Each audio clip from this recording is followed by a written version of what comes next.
ଜୟଗୁରୁ। ଆଜିର ଅଧ୍ୟାୟ ଜାତି ବିଚାରର ପ୍ରଶ୍ନ। ସଚ୍ଚିଦାନନ୍ଦ ସ୍ୱାମୀ ନାନା ଅପତ୍ୟ ଭାଷାରେ ଗାଳି ଦେଲେ ମଧ୍ୟ ନଳିନୀକାନ୍ତଙ୍କୁ ଖୁବ୍ ଆଦର କରୁଥିଲେ।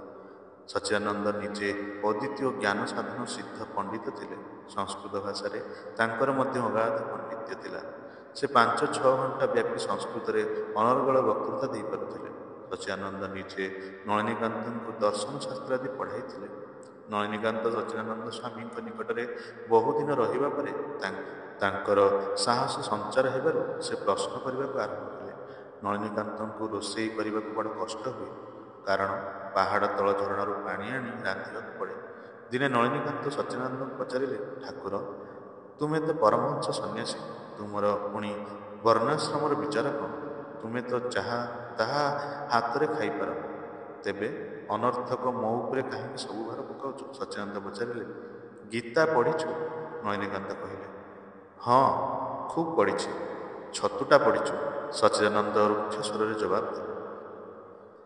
ଯଜ୍ଜଯାଚରିତ ଶ୍ରେଷ୍ଠସ୍ତତ ଦେବେତରୋ ଜନଃ ସ ଯତ୍ ପ୍ରମାଣଂ କୁରୁତେ ଲୋକସ୍ତତନୁବର୍ତ୍ତିତେ।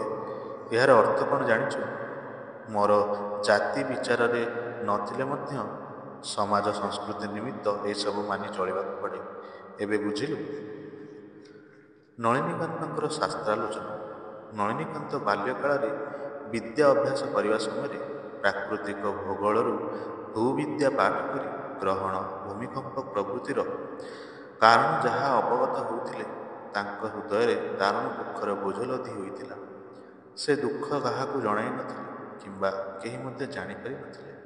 ସମୟେ ସମୟେ ମନେ ହୁଏ, ଗ୍ରହଣ ଓ ଭୂମିକମ୍ପ ପରି ହିନ୍ଦୁମାନଙ୍କର ସମସ୍ତ କଥା ମିଛ। ତାଙ୍କର ସ୍ୱଧର୍ମରେ ଆସ୍ଥା ନଥିଲେ ମଧ୍ୟ ହିନ୍ଦୁମାନଙ୍କର ଶାସ୍ତ୍ର ମିଥ୍ୟା, ଗଳ୍ପ ଓ ଧର୍ମ ପିଲାଖେଳ ଏକଥା ମନେ କରିବାକୁ କଷ୍ଟବୋଧ ହୁଏ। କୁସଂସ୍କାର ସମ୍ପନ୍ନ ଅସଭ୍ୟ ହିନ୍ଦୁ ବଂଶରେ ଜନ୍ମଗ୍ରହଣ କରିଛନ୍ତି ବୋଲି ଭାବିବାକୁ ମଧ୍ୟ ମନରେ କଷ୍ଟ ହୁଏ। ସେ ଏହି ସଚ୍ଚିଦାନନ୍ଦ ସରସ୍ୱତୀଙ୍କ ଆଶ୍ରମରେ ରହି ଆର୍ଯ୍ୟଶାସ୍ତ୍ରର ଜଟିଳ ରହସ୍ୟ ଭେଦ କରିବାକୁ ଚେଷ୍ଟା କଲେ। ବାଲ୍ୟକାଳର ସେହି ଅନୁସନ୍ଧିତ୍ସା ବୃତ୍ତି ଜାଗି ଉଠିଲା। ତାହା ଫଳରେ ସେ ଜାଣିପାରିଲେ, ପୃଥିବୀ ତ୍ରିକୋଣ, ଚତୁଷ୍କୋଣ ବା ସମତଳ ପ୍ରଭୃତି ଯାହା ସବୁ ଅଶିକ୍ଷିତ ବ୍ୟକ୍ତିଙ୍କ ମୁଖରେ ଶୁଣାଯାଏ, ତାହା ହିନ୍ଦୁ ଶାସ୍ତ୍ରର କଥା ନୁହେଁ। କାରଣ ହିନ୍ଦୁମାନଙ୍କ ଶାସ୍ତ୍ରରେ ଅଛି, କପିତ୍ ଫଳବତ୍ ବିଶ୍ୱଂ ଦକ୍ଷିଣୋତ୍ତରୋୟ ସମମ୍। ଗୋଲାଧ୍ୟାୟ। ଯେଉଁ ହିନ୍ଦୁମାନେ ସୂର୍ଯ୍ୟଦେବଙ୍କୁ ରଥରେ ଆରୋହଣ କରାଇ ଦେଇ ଉଦୟାଚଳରୁ ଅସ୍ତାଚଳକୁ ନେଇଯାଆନ୍ତି, ସେମାନେ ହିନ୍ଦୁ ଶାସ୍ତ୍ରର ପ୍ରକୃତ ତଥ୍ୟ ଜାଣନ୍ତି ନାହିଁ। ଶାସ୍ତ୍ରରେ ଲିଖିତ ଅଛି, ଚଳାପୃଥ୍ୱୀ ସ୍ଥିରା ଭାତି ଭୂଗୋଳ ବ୍ୟୋମ୍ନି ତିଷ୍ଠତି। ଭାସ୍କରାଚାର୍ଯ୍ୟଙ୍କର ଗୋଲାଧ୍ୟାୟ ଗ୍ରନ୍ଥରୁ ଆଉ ଗୋଟିଏ ଶ୍ଲୋକ ପାଠ କରି ନଳିନୀକାନ୍ତଙ୍କର ହୃଦୟ ଆନନ୍ଦରେ ପୂର୍ଣ୍ଣ ହୋଇଗଲା। ଯେଉଁ ମାଧ୍ୟାକର୍ଷଣ ଆବିଷ୍କାର କରି ନ୍ୟୁଟନ ପାଶ୍ଚାତ୍ୟ ଜଗତରେ ଯୁଗାନ୍ତର ଉପଗ୍ରହ ସ୍ଥାପନ କରିପାରିଛନ୍ତି ଏବଂ ଭାରତବାସୀମାନଙ୍କ ମଧ୍ୟରେ ଇଂରେଜମାନଙ୍କର ଅନେକ ଶିଷ୍ୟ ସେହି ଗୌରବରେ ଗୌରବାନ୍ୱିତ ହୋଇ ପୂର୍ବପୁରୁଷମାନଙ୍କୁ ଅସ୍ୱାଭାବିକ ଦୋଷରେ ଦୋଷୀ ସାବ୍ୟସ୍ତ କରି ବସନ୍ତି, ସେ ତତ୍ତ୍ୱ ହିନ୍ଦୁ ଋଷିଗଣ ବହୁ ପୂର୍ବରୁ ଅବଗତ କରାଇଥିଲେ। ଆକୃଷ୍ଟ ଶକ୍ତିଶ୍ଚିତ୍ ମୋହିତୟା ଯତ୍କ୍ଷସ୍ଥ ଗୁରୁ ସ୍ୱାଭିମୁଖଂ ସ୍ୱଶକ୍ତ୍ୟା ଆକୃଷ୍ୟତେ ତତ୍ ବଦତୀତି ଭାତି ସୌମ୍ୟେ ସମସ୍ତଦ୍ଭୂପତ୍ୱତ୍ରିୟଙ୍କେ। ଗୋଲାଧ୍ୟାୟ। ସେହି ଦିନଠାରୁ ସେ ହିନ୍ଦୁ ଋଷିମାନଙ୍କୁ ଗୁରୁ ପରି ପୂଜା କରିବାକୁ ଲାଗିଲେ। ଏହି ପ୍ରକାରରେ କେତେ ଦିନ ଗଲା। ସଚ୍ଚିଦାନନ୍ଦଙ୍କ କଠୋର ବ୍ୟବହାର କ୍ରମେ ସହ୍ୟ କରିବାରୁ ସେ ଅଭ୍ୟସ୍ତ ହୋଇପଡ଼ିଲେ। ଦିନେ ନଳିନୀକାନ୍ତ ସନ୍ନ୍ୟାସ ଗ୍ରହଣ କରିବାର ଇଚ୍ଛା ପ୍ରକାଶ କରି ସଚ୍ଚିଦାନନ୍ଦଙ୍କୁ ଅନୁରୋଧ କଲେ, କିନ୍ତୁ ପିତାଙ୍କର ଅନୁମତି ନ ପାଇଲେ ସଚ୍ଚିଦାନନ୍ଦ ଶାସ୍ତ୍ରାନୁଯାୟୀ ସନ୍ନ୍ୟାସ ଦେବାକୁ ଅସ୍ୱୀକାର କଲେ। ତାଙ୍କର ଯୁକ୍ତି ଖଣ୍ଡନ କରିବାକୁ ଯାଇ ନଳିନୀକାନ୍ତ କହିଲେ, କୌଣସି ପିତାମାତା ତାଙ୍କ ପୁତ୍ରକୁ ସନ୍ନ୍ୟାସ ଗ୍ରହଣ କରିବାକୁ ଅନୁମତି ଦେବେ ନାହିଁ।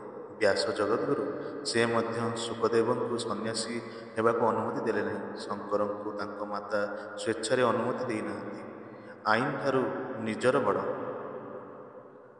ଏହା ଶୁଣି ସଚ୍ଚିଦାନନ୍ଦ ହସି ହସି କହିଲେ, ଆରେ ତତେ ଯୁକ୍ତିରେ କୌଣସି ସାଧୁ ପାରିବେ ନାହିଁ। ସନ୍ନ୍ୟାସର କଠୋରତା। ବ୍ରହ୍ମଚାରୀମାନଙ୍କୁ ସନ୍ନ୍ୟାସ ଆଡ଼କୁ ନେବାକୁ ହେଲେ ଜ୍ଞାନୀଗୁରୁମାନେ ଆଶ୍ରମ ଜୀବନର କଠୋରତା ଭିତରେ ଜୀବର ଜୀବତ୍ୱ ନିଷ୍ପିଷ୍ଟ କରି ସେମାନଙ୍କ ଭିତରେ ଆତ୍ମଶକ୍ତିର ସ୍ଫୁରଣ କରିବାକୁ ଚେଷ୍ଟା କରନ୍ତି।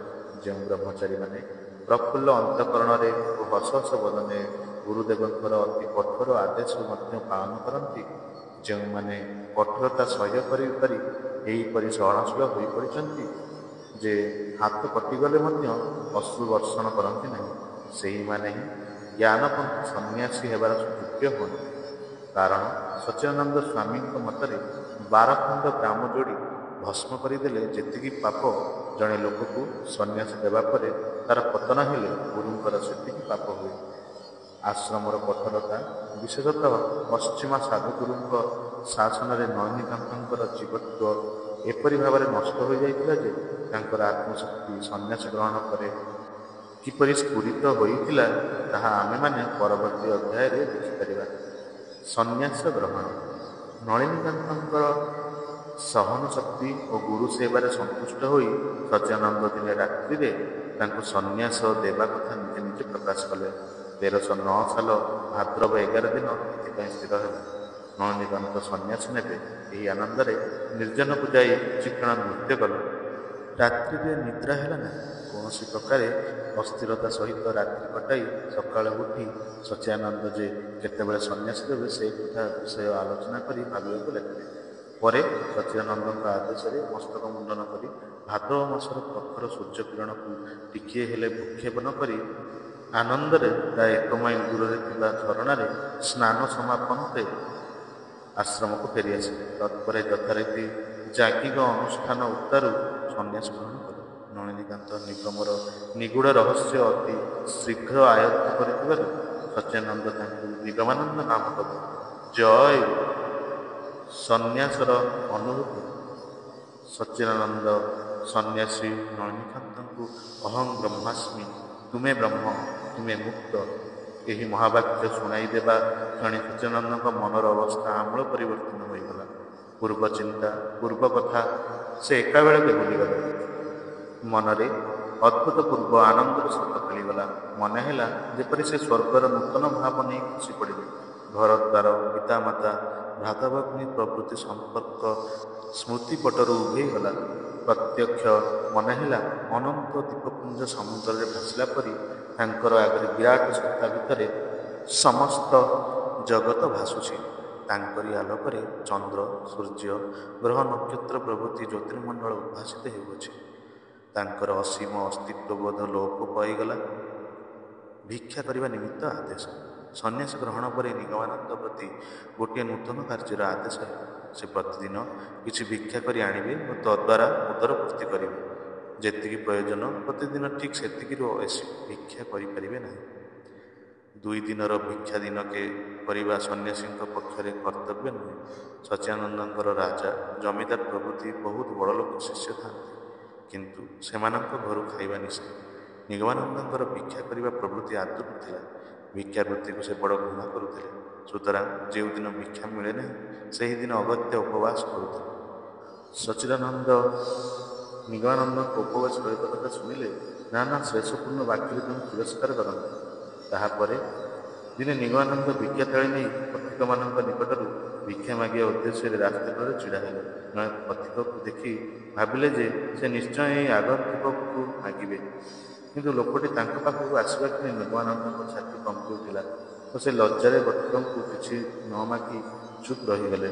ପୁନରାୟ ଦୂରରୁ ଆଉ ଜଣେ ଲୋକ ଆସିବା ଦେଖି ମନେ ମନେ ଭାବିଲେ ତାଙ୍କୁ କହିବେ, ମହାଶୟ, ମୁଁ ଗୃହତ୍ୟାଗୀ ସନ୍ନ୍ୟାସୀ, ଗୁରୁଦେବଙ୍କ ଆଦେଶରେ ଭିକ୍ଷା କରିବାକୁ ବାହାରିଛି, ଅନୁଗ୍ରହ କରି କିଛି ଦେଇଯାଆନ୍ତୁ। କିନ୍ତୁ ଲୋକଟି ପାଖକୁ ଆସି ଉପସ୍ଥିତ ହେଲା କ୍ଷଣି ଲଜ୍ଜାରେ ତାଙ୍କୁ କିଛି ନ କହିପାରିବାରୁ ଚୁପ୍ ରହିଗଲେ। ଗୃହସ୍ଥମାନଙ୍କ ଦୁଆରକୁ ଭିକ୍ଷା କରିବାକୁ ଯିବା ସମୟରେ ଯଦି ଯାଚି କରି କେହି କିଛି ଦେଲେ ତେବେ ଆଣିଲେ, ନଚେତ୍ ଶୂନ୍ୟ ଝୋଲା ନେଇ ଫେରିଆସିଲେ। ଦିନେ ଖାଲି ଝୋଲା ନେଇ ଆଶ୍ରମକୁ ଫେରିଲେ। ସେଦିନ କିଛି ଖାଇବାକୁ ପାଇଲେ ନାହିଁ। ରାତିରେ ସଚ୍ଚିଦାନନ୍ଦ ପଚାରିଲେ, ଆରେ ଆଜି କିଛି ମିଳିଛି, ଖିଆପିଆ ହୋଇଛି? ନିଗମାନନ୍ଦ ଅଭିମାନରେ କହିଲେ, ମୋର ଖିଆପିଆ ହେଉ ବା ନ ହେଉ ସେଥିରେ ତୁମର ଯାଏ ଆସେ କେତେ? ସଚ୍ଚିଦାନନ୍ଦ ତାଙ୍କ ଅନ୍ତରର ବ୍ୟଥା ବୁଝିପାରି ଆଦେଶ ଦେଲେ ଯେ ଆଉ ତାଙ୍କୁ ଭିକ୍ଷା ମାଗିବାକୁ ହେବ ନାହିଁ। ସଚ୍ଚିଦାନନ୍ଦଙ୍କର କି ଆଶ୍ଚର୍ଯ୍ୟ ଶକ୍ତି! ସେହିଦିନଠାରୁ ନିଗମାନନ୍ଦଙ୍କୁ ଭିକ୍ଷା କରିବାକୁ ପଡ଼ିଲା ନାହିଁ। ଲୋକମାନେ ମନକୁ ମନ ଯାଚି ଡାଲି, ଚାଉଳ ଓ ଅଟା ପ୍ରଭୃତି ଦେଇଗଲେ। ନିଗମାନନ୍ଦ ଗୁରୁଭକ୍ତି କାହାକୁ କହନ୍ତି ଜାଣିନଥିଲେ ମଧ୍ୟ ସଚ୍ଚିଦାନନ୍ଦଙ୍କ ପ୍ରତି ତାଙ୍କର ଗୋଟିଏ ସ୍ୱାଭାବିକ ଆକର୍ଷଣ ଥିଲା। ସେ ତାଙ୍କୁ ମୁହଁରେ ଜବାବ ଦେଉଥିଲେ ମଧ୍ୟ ଅନ୍ତରରେ ଖୁବ୍ ଶ୍ରଦ୍ଧା କରୁଥିଲେ ଓ ବାହାରେ ଭକ୍ତିଭାବ ଦେଖାଉନଥିଲେ ମଧ୍ୟ ଲୁଚି ରହି ତାଙ୍କୁ ଅନାଇ ରହୁଥିଲେ। ଗାଧୋଇ ସାରି ଚାଲିଯିବା ପରେ ତାଙ୍କ ଓଦା ଲୁଗାରୁ ପାଣି ଝରି ଭିଜି ଯାଇଥିବା ମାଟିକୁ ଗୋଟେଇ ଅନ୍ୟର ଅଲକ୍ଷ୍ୟରେ ତାହା ଖାଇ ଦେଉଥିଲେ। ଜୟ ଗୁରୁ। ପରବର୍ତ୍ତୀ ଅଧ୍ୟାୟ ଚାରିଧାମ ଭ୍ରମଣ। ଜୟ ଗୁରୁ।